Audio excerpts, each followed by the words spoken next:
Assalamualaikum warahmatullahi wabarakatuh. Selamat pagi anak-anakku sekalian, anak-anak kelas 8 yang Bapak sayangi dan banggakan semuanya ya. Hehe. Kita berjumpa lagi setelah 3 hari kita libur Idul Adha. Baik, untuk materi pada pembelajaran ke-6 ini kita akan belajar tentang struktur, isi, dan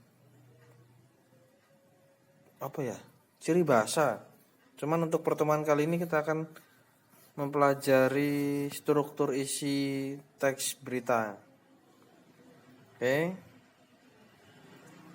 Ya, sudah seperti biasa untuk pertama kali ini, untuk langkah pertama kita akan membaca teks berita yang ada di halaman 12 sampai 13 di buku paket kalian ya. Judulnya Ribuan kelelawar di Australia mati seketika. Rabu 19 November 2014, 16.51 WIB. Azahra Purwani Okezon. Kelelawar foto ilustrasi Reuters.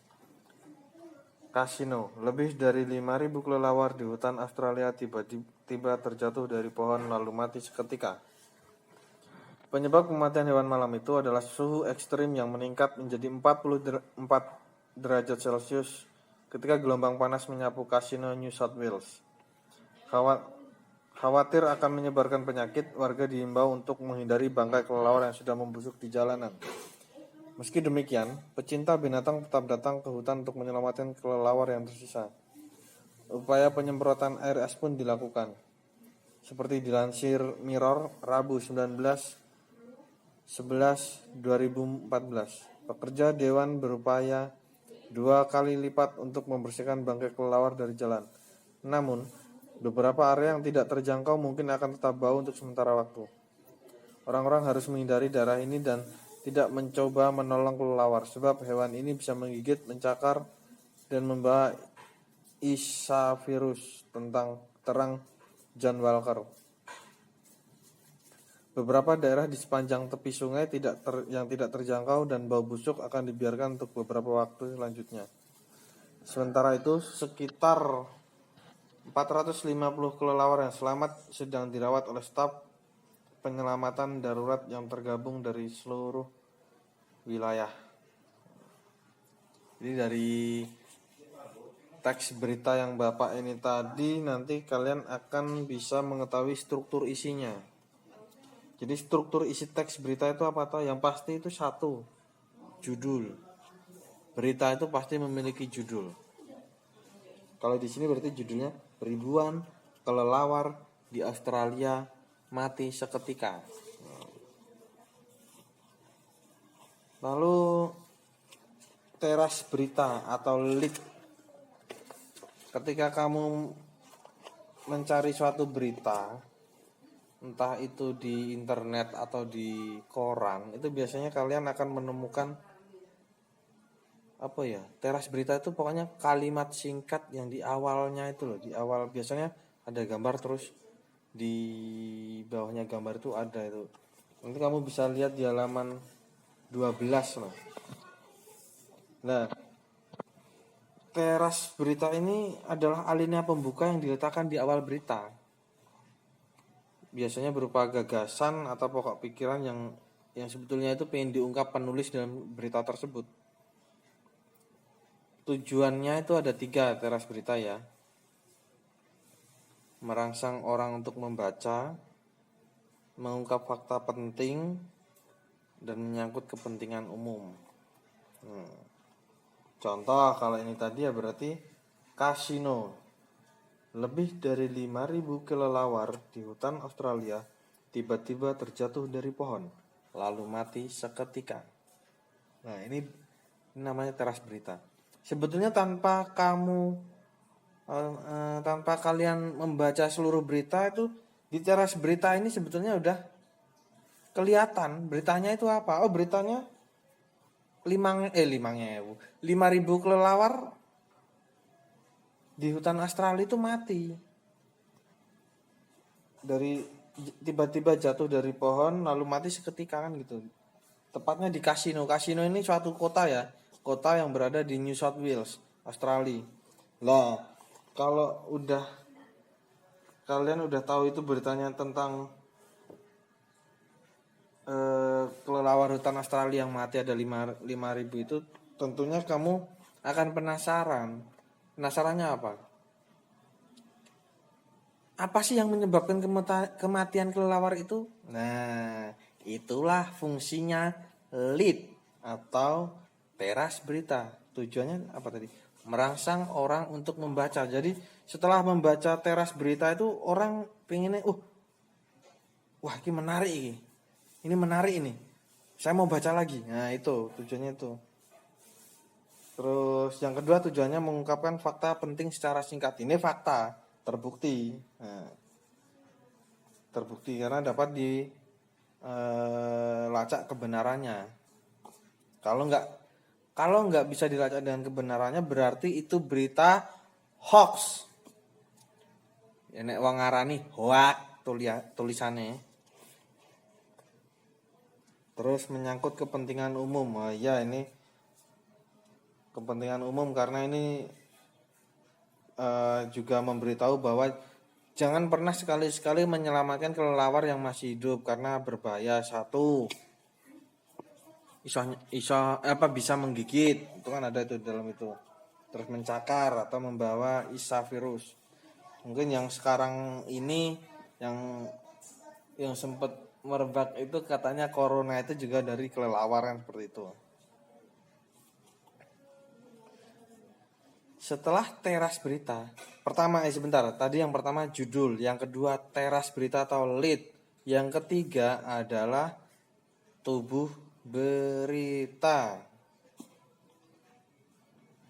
Nah, di dalam tubuh berita inilah terdapat unsur-unsur berita.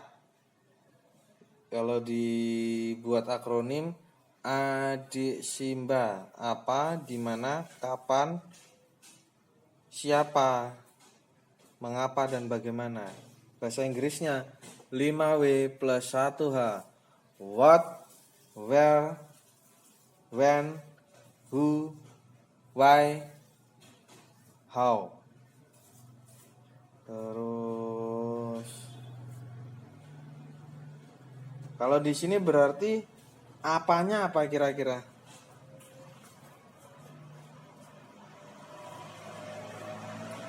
Apanya ya itu.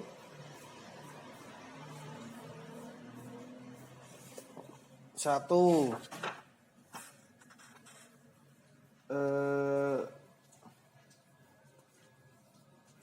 apa toh yang mati yang tiba-tiba mati dalam berita itu? Nah, kan apanya berarti kelelawar gitu. Terus di mana? Di mana peristiwa kelelawar yang mati tiba-tiba itu terjadi? Jawabnya di Casino, New South Wales, Australia. Kapan? When atau kapan? Kapan peristiwa itu terjadi? Nah, itu dilihat tanggalnya.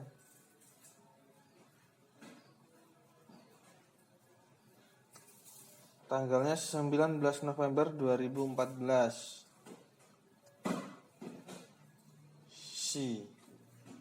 Siapa? Nah, kalau ini bisa kalian lihat di paragraf 1, 2, 3, 4, 5.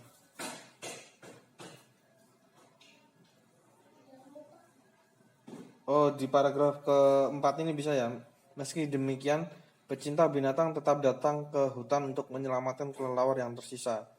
Upaya penyemprotan air es pun dilakukan.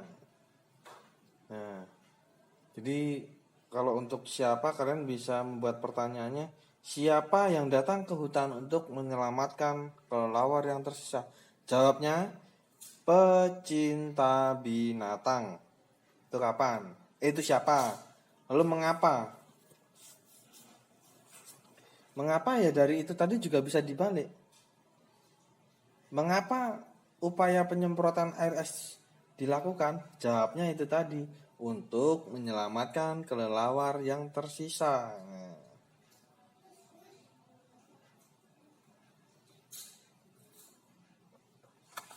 terus bagaimana?